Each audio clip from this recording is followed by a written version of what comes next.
Dad is, I think he's a very interesting farmer because he went to college for ag business, but then afterwards he spent 2 years in the Peace Corps, and then he traveled around Southeast Asia for a while, and then he came back to the farm.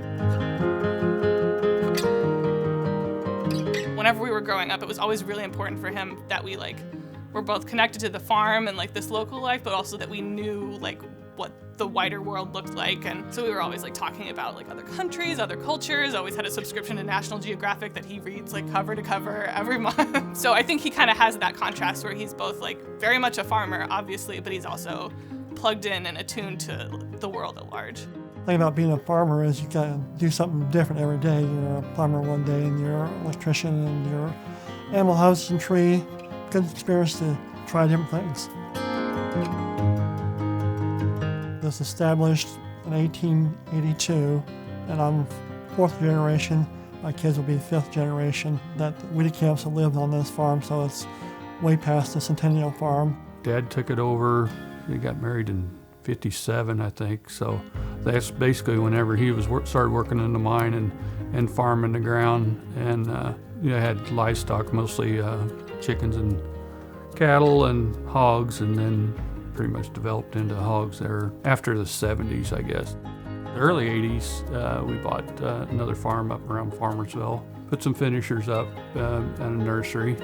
And from there, 98, I think we bought another smaller farm, and it had some hog buildings already established on there, and we started utilizing those too. It's really cool. I mean, when I run across an old article or just look at old plat books and seeing wow, we've been here a long time. And obviously it's changed a lot, but also there's a lot of things that are still the same, so that's really cool too.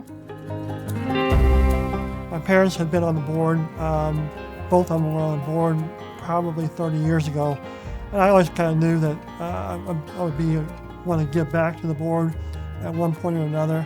Phil Borgic was on the board. He was going to move up to national, and he asked me at that time if I could step in and fill the remainder of his term, and that was 5 years ago. I've been on board since then. Dad is an amazing listener. He's not the most loudest, most boisterous person you'll ever meet, but I think that's really one of his strengths. He's really, really dedicated to serving whatever community he's a part of. So whether that be the Raymond, Illinois community or the pork producer community, he has always been very dedicated. So when we were growing up, he was a Boy Scout troop leader. He's still a volunteer EMT. But I think that dedication to service, here in the local community, also will make him a really good leader of the pork producer community in Illinois. Dale is very, very book smart as far as, he knows absolutely what to do. He knows his job. He knows what his job is to do, and he always has a plan of how to get it done. Sometimes the best laid plans don't go, but he can always regroup and get there, so he'll do great. He sees the future, I think, a little better than I do. So I can see the day-to-day things that got to be done now, and prioritize those, and he can kind of see things maybe a little farther out, and it works out that way.